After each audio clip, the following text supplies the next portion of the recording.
All true-born Newfoundlanders, pray hearken unto me, and hear your messmates tell you all the dangers of the sea.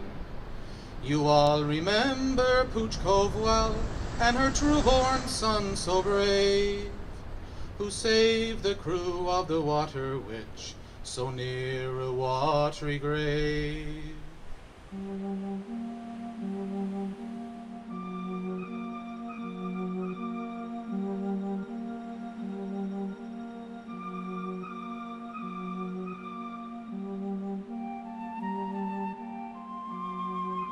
Now you want me to try to explain some of the story?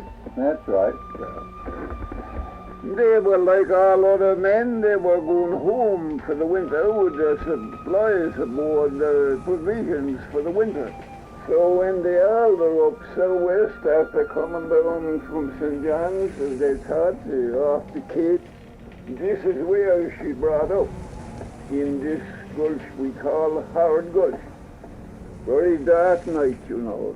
They saw nothing until she went crush into the cliffs, you know. We're exploring, I guess, where the vessel sunk, and where the men of Pouch Cove went and rescued people up over these cliffs. It's pretty far down, there's no doubt.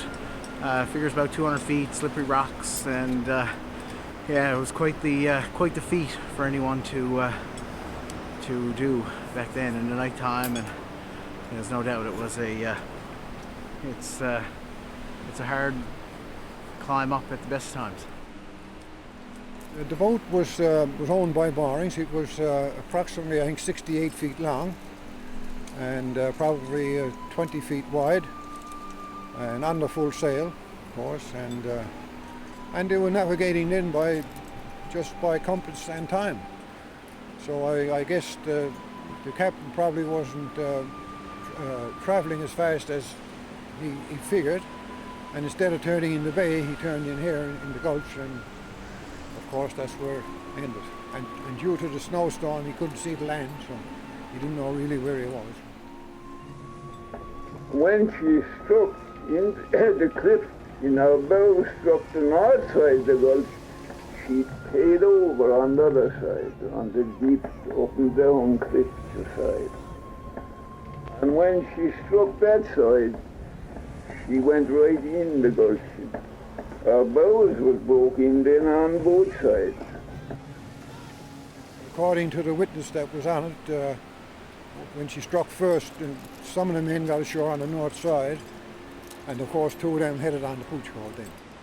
I don't know how long it took them to get there, but if you look at the lay of the land, I mean, it wasn't done in minutes, you know, to get to Pouch Cove and to explain what happened, to get down here with the equipment that they needed, the ropes and lanterns and what have you, you know, it was a feat in itself.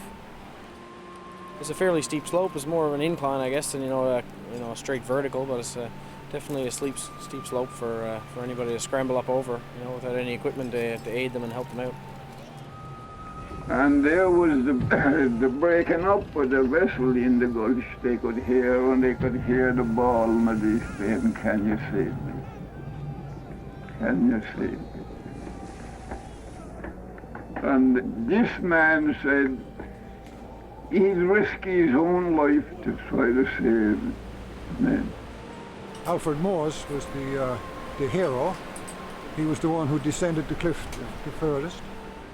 And they tied a big line around his waist, probably a 2-inch or 2.5 rope. And when he got down in the gulch where they were 2, he could talk to him then. He could talk to him. And he says, "I'll try to save you." He told them then to fasten themselves around the waist with that big line. And they did so, one after the other. Years ago, I guess just one person pulling on a rope, whatever there was on the other end, they're lifting 100% of that load. But I guess some benefits that we have, our systems, we can kind of make a mechanical advantage system where we're only lifting a portion of the load, you know, by rigging some pulleys and rigging some ropes and those type of things. So definitely some bigger advantages these days than what you know, what those people would have had back then, for sure. It was incredible. We only made it down to about I'd say 30 feet above the water, and then it transitioned into, you might say, sheer cliff. That's as far as we went because we couldn't protect our ropes going down over that those sharp, jagged edges where we were down that far. You know, you look down behind you and you just see the waves kind of crashing up underneath you. It would have been yeah, it would have been scary for sure to kind of be down at a closer level, you know, directly in the water or whichever, you know. It definitely gives you an appreciation for, you know, what those gentlemen were dealing with at that time. Well, one can only imagine, you know, what they went through. I mean, there was a snowstorm on, southeast wind, which blows straight in from here, blows right in the gulch, southeast wind. And safety wasn't uppermost in their mind at that time, I don't think, you know. Today you see the boys there with all the safety gears, you know, make you wonder how they ever survived and got up with that, you know, what they went through. But that was back then. Men were made of iron, I guess. It really gets you to understand or to come to grips with what did those people actually experience. This is almost an inhuman feat for these people, unequipped in ordinary terms, and untrained, and it wasn't their job. They just went at it and did it. And against all odds, they made a huge difference to the outcome of the tragedy. The complement of the schooner was 25. 13 were saved, and 12 was lost. Well, then the news went on to St. John's then.